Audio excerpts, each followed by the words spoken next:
So the principle of this is there's a felt pad here. There's a simple pivot here. You glue this into place in the Gurdy, and then this lip here lifts over this edge to there, and it drops in. And you can say, well, what stops it falling out? Well, there's a cable from here up to the guitar tuner which is going to pull this up. It only moves a fraction, it just has a tiny bit of movement. It's going to pull it up against the wheel, which will be like that.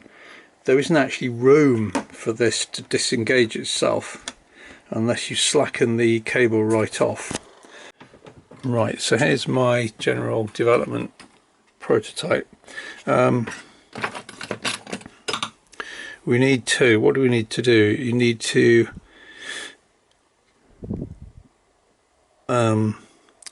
undo this here and this here, which hold the top cover on. You don't have to do that, but it might make life easier. You then need to undo to turn the guitar peg so that this thread undoes itself, and we need to take this out. So you can use an Allen key, a hex key in here, or if you just grab it with some pliers and go anti-clockwise in small steps, it will start to unscrew. That holds the brake band in, this black piece here. So once that bolt comes out, this brake band should come out. Remember, the other end of the brake band, it's actually this end under there, is connected to this through the cable. So you've got to undo the cable first for it to come out. So that's what we're going to do next. I'm doing it this way. You see, this isn't done up really tight, so it should, with patience, start to undo. You can see it is turning and it is coming out. So once you get the bolt about that far out, you see it will actually just come out the rest of the way like that. So this here has popped out of there, it's come out of there because we've taken the bolt out that was holding it. So this is now loose. On the other far end of that, there's a spring and the cable. You can see I've loosened up the cable, so I should be able to get this out now. Right, see how it's coming out there? See? There. So in fact, I did not need to undo these two bolts, and I did not need to take this cover, the wheel cover, off at all. So now this structure is going to go like that, you see. So we're going to glue this into place in here, but I'm going to test fit it first. So you can see it's already interlocked. So if I'm careful with one hand, I'm just going to do a test fit.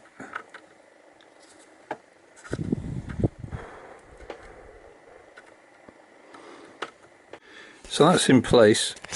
So you can see the cable, if the cable goes through there with a spring and pulls down onto the guitar tuner, so the cable will go from here down to there, and we'll use the spring.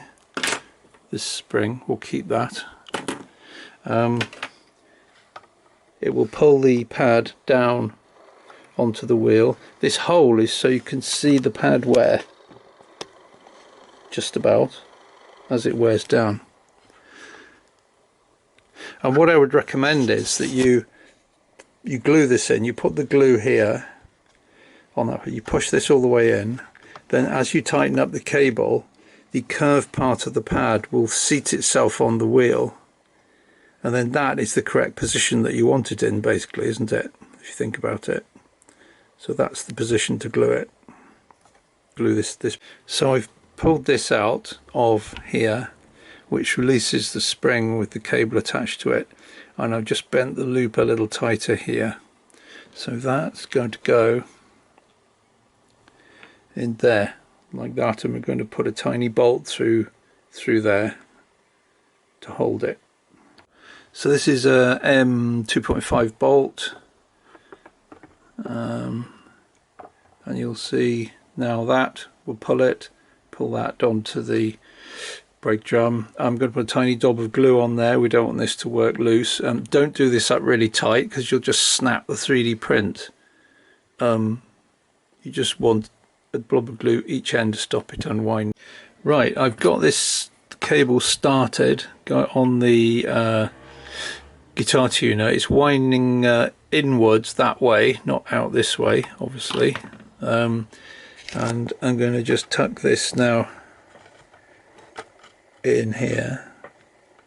See if I can get the pad. There we are. So the pad is now over the wheel, and so now the seat. So I've done that, so they are now engaged with each other. I haven't glued this yet. What I'm going to do is tighten this up a little bit and just check it kind of sits right and works before I finally glue this. So that's working fine now. I've got a bit of tension on the spring there. I don't know if you can see that.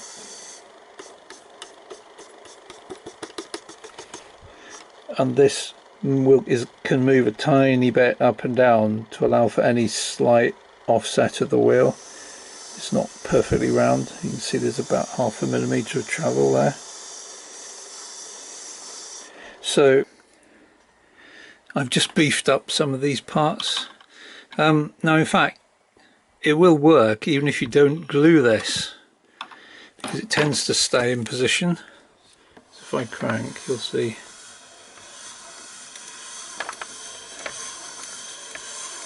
I crank both ways. It doesn't really move anywhere. So what I'm going to do, I'm going to just, I don't know if I can do it with one hand. I'm going to just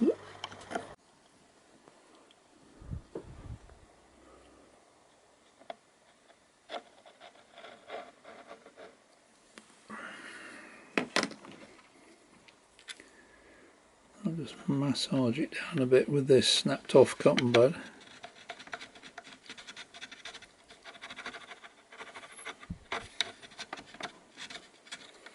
And that's probably all I need actually. And then we'll just release it. And then I'll make sure it's pushed all the way that way. Mainly it has to be all the way that way. The effect of the spring pulling down here, acting on the wheel, levering this down will hold it in position. So I'll just turn it a couple of times to make sure it's well seated on the wheel. The spring is under some tension there. I don't know if you can see that in there.